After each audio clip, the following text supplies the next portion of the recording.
Hey, good morning, everyone. Happy Friday. My name is Paul Dezay. I'm the pastor of Sandy Hook United Methodist Church. Here is our preview for this coming Sunday, the 13th of June, 2021.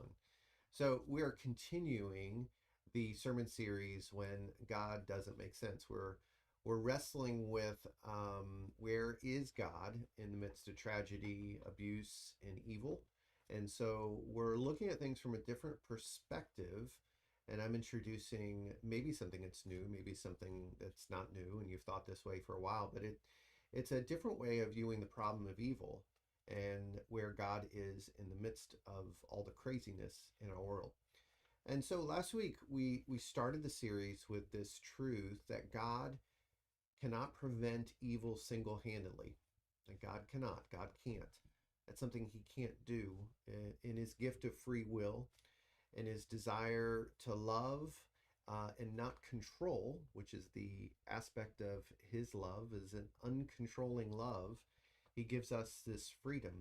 He's going to do everything that he can to influence us without overpowering us or forcing us to do something outside of our will. And so God's always healing, always loving, always caring. And he chooses to use us as his hands and his feet to be part of the solution to the problem of evil. We are the body of Christ. He has no body except for ours, which makes our actions matter. What we do matters in the scheme of things. So God is all powerful, God is sovereign, and God has chosen to love us in such a way that we have freedom, free will to do what we desire to do, to love God or to not love God, to participate in his kingdom come or to do evil. I mean, it's the choice that he gives us out of love. It's a gift, but God never stops loving. And so he invites us to participate in that love that changes everything and everyone. So this week we continue.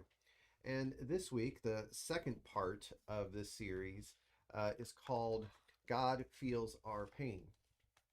And this Sunday, I'm going to share a little bit of my cancer story in the sense of what I was thinking and feeling, where God was in the midst of my diagnosis and treatment. Excuse me. And so I'm going to share a little bit about that. But I think for many people, myself included, that in the midst of tragedy, oftentimes God feels distant. And we see God as someone who either says yay or nay to particular actions, and sometimes he allows something that hurts us, and that affects our relationship with God and how we view God. There are those that say that God ordains every action, and I would understand why they believe that way because there's scriptures that communicate that. But there's also scriptures that communicate that it's not God's will at all for pain and suffering. That God does not will the cancer diagnosis. God does not will death. This isn't God's plan. And so we have to wrestle with these two viewpoints. And this coming Sunday, we will talk about how God feels our pain, that he's not distant. And I hope this is an encouragement to you as it is to me, as it was in the midst of my cancer diagnosis, and as it is today in the midst of our world that seems to be becoming even more divided, more polarized, and more violence. And where is God? Maybe God is closer than the air that we breathe, and maybe God feels what we feel. And we're going to wrestle with that. And I hope it is an encouragement to you. Also, this Sunday, you will see when you go into the sanctuary that the ropes that are for every other pew, they're gone. The stickers on the floor that talk about social distancing are gone. I would encourage you to continue to be safe in the way that you relate to one another based on your vaccination status and the recommendations of the CDC. But the ropes are gone, the stickers are gone, the masks are no longer mandated or required.